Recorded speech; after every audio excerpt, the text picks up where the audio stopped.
Au jour béni de l'union entre deux âmes destinées, un événement inattendu allait transformer cette journée en une expérience mémorable, mélangeant l'extraordinaire et l'ordinaire d'une manière des plus saisissantes. L'histoire débute avec un homme sans abri, prénommé Gabriel, aux abords de la quarantaine, hanté par le mystère de son passé. Les vestiges de souvenirs s'effaçaient lentement dans son esprit, laissant derrière eux une brume impénétrable. Il s'était éveillé un jour, il y a 5 années de cela, au sein d'un hôpital impersonnel, dépourvu de tout indice quant à son identité véritable. Gabriel était le nom qu'on lui avait attribué par les soignants, et il s'y était conformé par nécessité. Les médecins, perplexes devant son amnésie, avaient osé croire en une possible récupération de sa mémoire avec le temps, laissant la lumière de l'espoir percer cette nuit obscure. Les détails sur son passé étaient presque inexistants, si ce n'est cette tragédie qui l'avait propulsé dans ce trou noir de l'oubli. On lui avait dit qu'il avait été trouvé, miraculeusement en vie, sur le bord d'une route, victime d'un accident de la route d'une violence inouïe. Une voiture avait été projetée dans un abîme en feu, sauvant in extremis l'énigmatique Gabriel tandis que chaque autre âme dans ce véhicule avait succombé. Cependant, il ne partageait aucun lien apparent avec les autres occupants de cette funeste voiture, et aucune piste ne menait vers sa famille. Dès qu'il fut suffisamment rétabli, l'hôpital le relâcha dans la nature, avec l'espoir qu'il retournerait chez lui. Pourtant, Gabriel n'avait aucune idée d'où cela pouvait bien être. Le jour de sa libération, il erra sans but apparent jusqu'à la gare routière, une page vierge à la recherche de mots qui donneraient sens à son existence.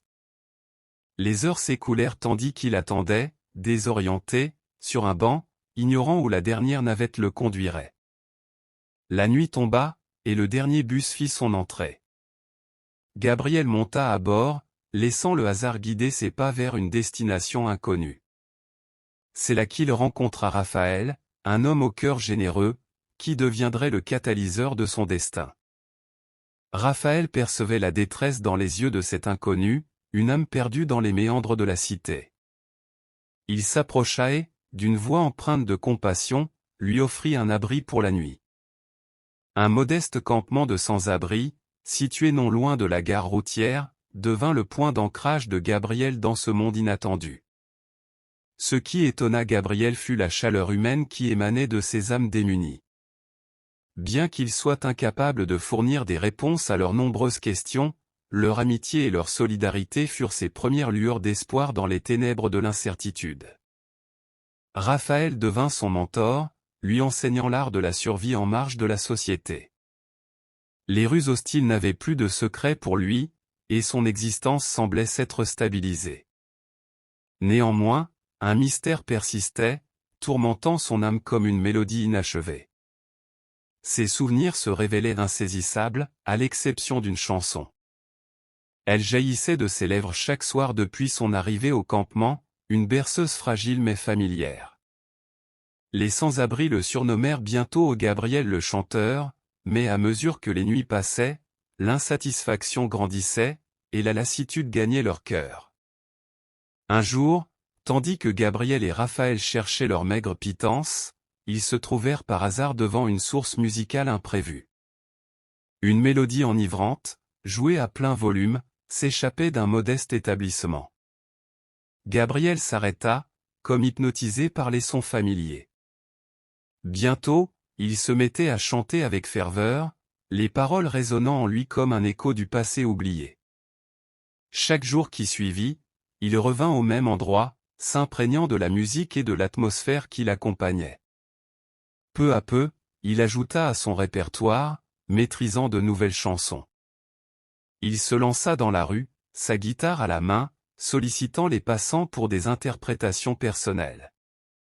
Une petite pancarte annonçait « Faites votre demande musicale et je réaliserai vos souhaits pour une pièce d'argent ». L'argent qu'il récoltait, il le partageait avec sa nouvelle famille de la rue. Pourtant, les fantômes du passé persévéraient dans leur quête silencieuse. Le voile de l'amnésie ne se dissipait pas complètement.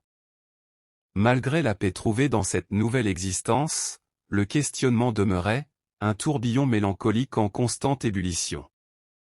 De l'autre côté du pays, un couple, Étienne et Léonore, préparait avec diligence leur mariage de rêve. Chacun de leurs efforts avait été consacré à la réalisation de ce jour exceptionnel. Ils avaient patienté des années pour concrétiser leur vision d'une cérémonie parfaite.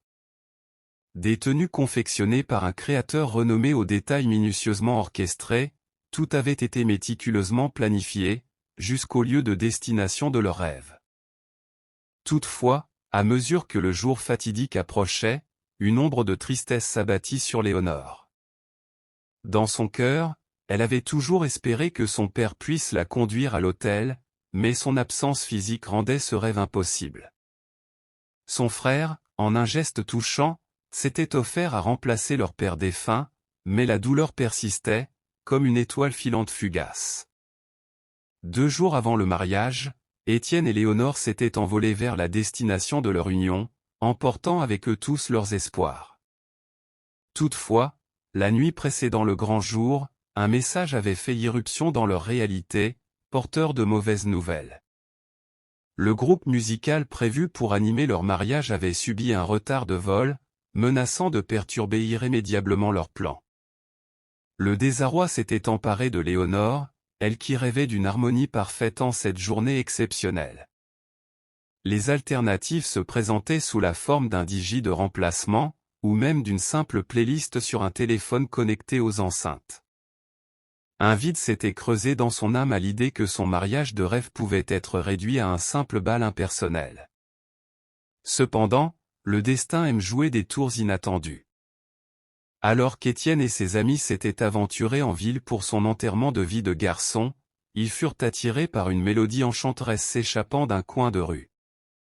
Là, un homme sans abri, prénommé Lucien, se tenait devant un public improvisé, sa voix mélodieuse emplissant l'air nocturne. Étienne s'approcha avec curiosité, l'idée naissant dans son esprit qu'une solution pouvait découler de cette rencontre fortuite. Après avoir déposé une pièce d'argent dans le chapeau de Lucien, Étienne lui fit sa proposition audacieuse. Il lui demanda de chanter lors de leur mariage le lendemain. Lucien, cet homme au visage buriné par les épreuves de la rue, accepta sans hésitation. Les étoiles semblaient s'aligner en faveur de cette nouvelle destinée. Le jour tant attendu arriva, et Étienne, accompagné de ses amis, se rendit au lieu habituel de Lucien. Ils furent frappés par sa détermination à faire honneur à cette occasion. Déterminé à offrir à Lucien une apparence digne de ce jour exceptionnel, Étienne l'habilla d'un costume élégant. Même si sa barbe touffue et ses cheveux désordonnés persistaient en témoin de son passé, il ressemblait à un diamant brut prêt à briller. Le moment crucial approchait. Lucien monta sur scène, sa guitare à la main, devant une assemblée de visages intrigués. Léonore, la mariée, elle-même, fut surprise par cette présence inattendue. Elle s'interrogea sur l'identité de cet homme en apparence négligé qui s'était immiscé dans le tableau de sa journée parfaite. Les murmures d'incompréhension se firent entendre parmi les invités. Pourtant, lorsque Lucien entama sa chanson, un silence sacré s'abattit sur la salle. Sa voix, telle une mélodie céleste, enveloppa l'assemblée, capturant chaque cœur. Léonore, subjuguée par la beauté de sa voix, laissa échapper un souffle de stupeur. Étienne, quant à lui, savoura la victoire de son choix audacieux. Puis vint le moment où la chanson se transforma en un cri du cœur. Léonore, figée sur place, plongea son regard dans les yeux de Lucien, cherchant désespérément une lueur de reconnaissance. L'impensable se produisit. Elle murmura à voix basse, « Papa ». Les invités, perdus dans la confusion, ne purent que suivre du regard la scène inattendue. Léonore s'approcha avec hésitation, son cœur battant la chamade. Elle scruta les traits de cet homme en quête d'une vérité, et les larmes jaillirent de ses yeux. Lucien, jadis connu sous un autre nom, avait appartenu à un groupe de musique florissant. L'année de sa disparition, ce groupe avait été convié à participer à leur plus grand concert, un événement d'envergure situé dans un autre État. Lui et ses camarades avaient ressenti une excitation sans pareille à l'idée de s'y rendre, mais, soucieux de réduire les dépenses, ils avaient décidé d'emprunter la route. Lors du tragique accident de voiture qui avait suivi, le destin avait choisi de lui épargner la mort. Là où chaque âme présente dans ce véhicule avait été précipitée dans l'au-delà, Lucien avait survécu, mais pas sans perte. Ses souvenirs avaient été arrachés par les flammes dévorantes de l'accident, laissant son identité en lambeaux. Dès cet instant, il était devenu Gabriel le sans-abri, une âme perdue dans les rues, une ombre de son passé. Son don musical n'était qu'un fragment de sa vie antérieure, une douce mémoire persistante. La mélodie de cette chanson, qu'il avait chantée chaque nuit depuis son arrivée dans le campement des sans-abri, était la clé qui ouvrait la porte de la révélation. La vérité avait trouvé son chemin jusqu'à eux, unissant le père et la fille dans une étreinte émotionnelle.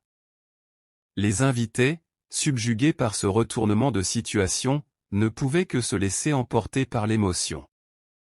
Étienne contempla avec émerveillement la reconnexion entre Léonore et son père perdu depuis si longtemps. Le choix audacieux qu'il avait fait en invitant Lucien à chanter avait bouleversé le cours du destin, réunissant une famille brisée. Toutefois, l'histoire ne s'arrête pas là. Lucien, retrouvant son identité et sa famille, découvrit qu'il pouvait à nouveau partager son amour pour la musique avec sa fille et son épouse. Il devint une figure bien aimée dans leur vie, capable de créer de nouveaux souvenirs précieux. Ainsi se conclut cette extraordinaire saga, où le passé et le présent se sont entremêlés dans un enchevêtrement d'émotions. Les vies de Gabriel, Étienne et Léonore avaient été marquées par le mystère et la perte, mais ce jour-là, la magie de la musique et du hasard avait dévoilé une vérité longtemps cachée, scellant une union inattendue et touchante entre un père et sa fille, au cours d'un mariage qui serait gravé à jamais dans les mémoires. Ce fut une journée où les destins s'entrelacèrent, où les âmes se retrouvèrent, où la musique révéla les secrets enfouis dans le silence. Une leçon de vie, un rappel que même dans l'obscurité la plus profonde, une lueur d'espoir peut surgir, unissant les cœurs dans une mélodie intemporelle. Une célébration d'amour et de rédemption qui prouve que, parfois, les plus grandes surprises se cachent dans les coins les plus inattendus de la vie.